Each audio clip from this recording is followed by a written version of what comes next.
Bienvenue tout d'abord ce rappel à Dieu de l'honorable député Khadim Ndiaye de la coalition Benno Bokk Yakaar. Je suis venu ce dimanche 7 octobre à Dakar. On nous annonce la levée du corps ce lundi à 10h à la morgue de l'hôpital principal de Dakar. Ce sera en présence du président de l'Assemblée nationale, Moustapha Niasse. Il y aura ensuite l'inhumation à Marloy dans le département de Fatick. Les condoléances de tout le groupe Futur Média à la famille du défunt ainsi qu'à l'Assemblée nationale.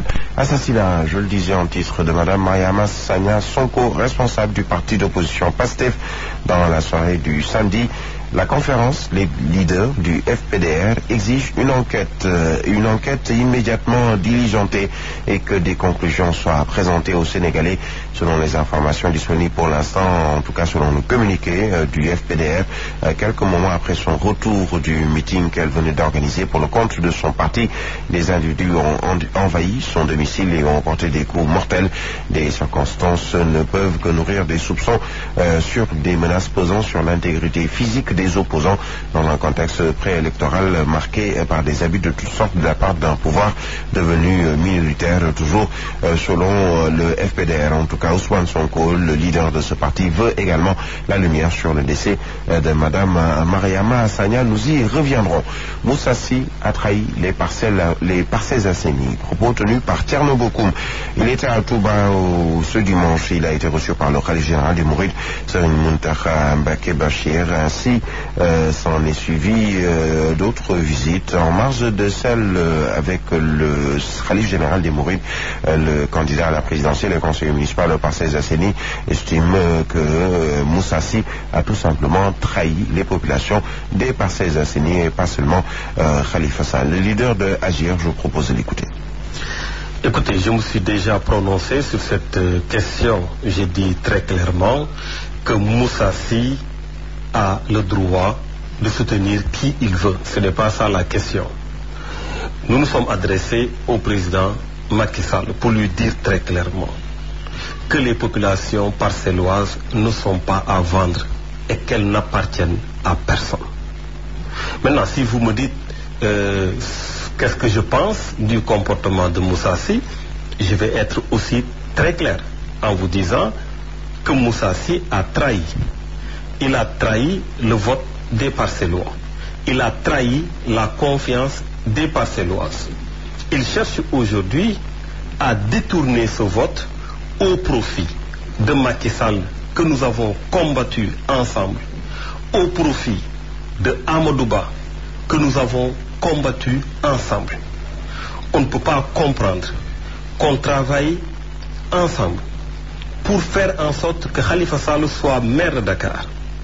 Parce qu'il fallait justement gagner dans les communes pour pouvoir le porter à la tête de la mairie. C'était ça la démarche, c'était ça l'objectif. C'est dans ce cadre-là qu'il a été élu. On ne peut pas comprendre qu'arrivé à ce niveau où Khalifa Sall est dans des difficultés, où il y a véritablement une volonté manifeste du pouvoir de l'écraser, de le tuer politiquement, de tout faire pour qu'il ne soit pas candidat, qu'il puisse décider d'aller soutenir Macky Sall, d'aller soutenir Amadou Ba. C'est inacceptable. Ce que j'ajouterai à ça est que ce que Moussassi a fait, ce n'est pas seulement un préjudice contre sa personne et son entourage, parce que je connais beaucoup de personnes de son entourage qui sont extrêmement gênées, mais il porte également préjudice à toute la classe politique. Il porte préjudice à tous ceux qui appellent au retour des valeurs, des principes de l'éthique en politique. Nous continuerons ce combat. Nous continuerons ce combat en dénonçant ces genres de comportements. Nous ne pouvons pas être dans la compromission.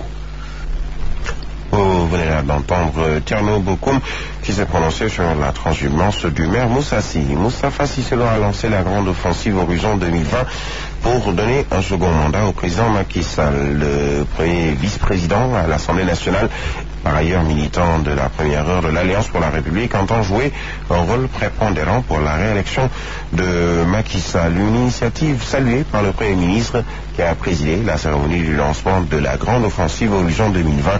Le Premier ministre Mahammed Boun Abdallah Dionne qui s'en est pris à ces politiciens qui se cachent derrière Facebook et WhatsApp. Goran Daklo. C'est parti pour la grande offensive à l'horizon 2020. Moustapha Cissé Lo réitère son ancrage dans l'APR. Le premier vice-président à l'Assemblée nationale entend réélire le président Sall dès le premier tour à l'élection présidentielle. Pour un deuxième mandat. Nous allons voter Macky Sall pour qu'il puisse briguer un second mandat. Tous ceux qui sont là ne sont pas forcément des politiques.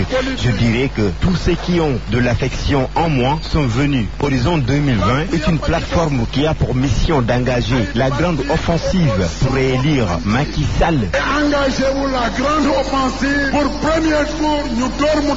Une initiative magnifiée par le Premier ministre venu présider la cérémonie du lancement de la grande offensive Horizon 2020. Combat pour président Macky Sall Moustapha Cissé Lo bu gesto gis ko ci wetam. Moustapha Cissé Lo est toujours derrière le président de la République. Il n'œuvre que pour le bien du parti, raison pour laquelle il a engagé ce combat pour uniquement prêter main forte au président Sall. Moustapha Cissé Lo est connu de partout. Il est aussi un fervent mouride. Sous une parfaite mobilisation, Moustapha Cissé Lo prédit déjà la victoire du président Sall en 2019. Et puis nous parlons toujours politique. L'heure est à l'unité, non pas à la division. C'est ce qu'a dit Abdoulaye Diouf Sarr, maire de Yoff, profitant d'une rencontre avec les acteurs de la pêche dans le cadre du parrainage. Il a mis en garde certains responsables de l'APR qui, pour montrer aux chefs de l'État qui sont en train de travailler, tentent de semer la discorde au sein des militants et autres responsables du parti au pouvoir et même de la coalition. Mais pour le ministre, tout sera clair. Ce sera au soir du 24 février. Abdoulaye Diouf Sarr, maire de Yoff et responsable APR, au micro Zik FM d'Alassane Baldé. Le ministre donne le fourniture scolaire aux élèves dont les parents effectivement sont ici acteurs de la pêche et c'était un prétexte formidable pour lancer un message au chef de l'État pour lui dire merci. Et ce merci, les acteurs de la pêche l'ont matérialisé par le parrainage. Ils ont tous parrainé la candidature du chef de l'État. Aujourd'hui, peut-être c'est prématuré que de donner un chiffre, mais Yoff va effectivement donc parrainer au-delà d'ailleurs des espérances de la coalition Benno Bokk Yakaar. J'en ai profité aussi pour lancer un message extrêmement fort pour dire que Yoff est uni derrière ses leaders, uni derrière Abdoulaye Diouf Sarr et Dr Moustapha Ndir. Il n'y a pas effectivement de clivage ni de division à l'intérieur de la coalition ici à Yoff. Nous nous battons pour la réussite de la politique du président Macky Sall. Donc, Inch'Allah, au soir du 24 février 2019, Yoff va encore être le point le plus lumineux de la victoire du chef de l'État dans le département de Dakar. Le PS renaît de ses cendres dans le département de Fatick après la parenthèse de 12 années d'opposition. Une véritable démonstration de force lors d'un meeting de rentrée politique de Ndeye Faye dans la commune de Thiaroye-Ndialgué en témoigne. Une tribune saisie par le parrain de l'événement pour répondre aux invectives de Barthélémy Diaz, élargie de prison très récemment. Doumbouch Diouf, secrétaire à la vie politique de la coordination départementale de Fatick, membre du bureau politique du Parti socialiste, se félicite de la redynamisation du Parti socialiste dans la localité. Propos recueillis par Pape Dieye. Je commencerai d'abord par féliciter ma sœur Ndeye Faye donc de cette belle initiative de vouloir animer le parti, redynamiser le parti au niveau de Thiaroye-Ndialgué et par extension aussi dans l'arrondissement de Diakhao. Il faut reconnaître que depuis un certain temps, le Parti socialiste dans le département de Fatick n'avait plus connu ces jours de gloire. Le Parti socialiste revit dans l'arrondissement de Diakhao. Le Parti socialiste est en train de renaître de ses centres au niveau du département de Fatick. Barthélémy Diaz, l'indiscipline, l'indélicatesse ne peut pas être érigée en discours politique. Et penser que la prison est une échelle pour arriver au pouvoir, c'est se tromper lourdement. On dit bien que chat échaudé craint bien l'eau froide. Quand le journaliste l'a interpellé par rapport à la magistrature, il s'est gardé de prononcer exactement magistrat, mais il a préféré dire magistrat. Je pense que le terme magistrat est devenu tabou dans sa bouche et je pense que ça c'est un signal pour dire que dans ce pays-là, il y a une justice à laquelle il faut se conformer. 100 bourses d'études offertes aux étudiants ressortissants de Sandiara par le conseil municipal, fruit d'un partenariat entre la commune et l'université des métiers du développement UMD de Dakar. En plus, la municipalité a décidé d'augmenter la subvention allouée aux étudiants qui passe de 5 à 6 millions de francs CFA cette année. La mairie a également créé un bureau de l'emploi pour offrir des stages et des emplois aux étudiants dans la zone économique spécialisée qui a démarré ses activités. Correspondance à Mbour, Pape Dieye. La mairie de Sandiara, sous la houlette de son maire visionnaire, a décidé d'augmenter la subvention des étudiants qui, plus est, leur offre 100 bourses d'études de l'UMD. Dr Serigne Diop et son équipe ont également ouvert un bureau d'emploi en direction des premières usines ouvertes dans sa zone économique spécialisée. Nous venons juste de décider que le budget va être augmenté de 5 millions à 6 millions. Vous savez tous que la zone économique spéciale de Sandiara a bien démarré. Nous avons ouvert un bureau de l'emploi ici pour accueillir les étudiants qui veulent faire le stage, enregistrer leurs demandes, les mettre en contact avec les entreprises pour travailler. Mais le volet le plus important aujourd'hui, c'était le don de 100 bourses d'études universitaires dans les domaines aussi variés que la gestion des entreprises, avec notre partenaire de l'UMD, le génie civil, l'agrobusiness, tout ce qui est donc économie du développement, que ce soit les langues, l'histoire, la géographie, l'économie. Nous savons qu'ils ne mènent plus nécessairement un emploi, qu'il faut maintenant professionnaliser les jeunes par des licences professionnelles, par des masters professionnels. La direction de l'UMD voulait renouveler son contrat avec la mairie, retourner satisfait. Monsieur le ministre, le maire Serigne Diop,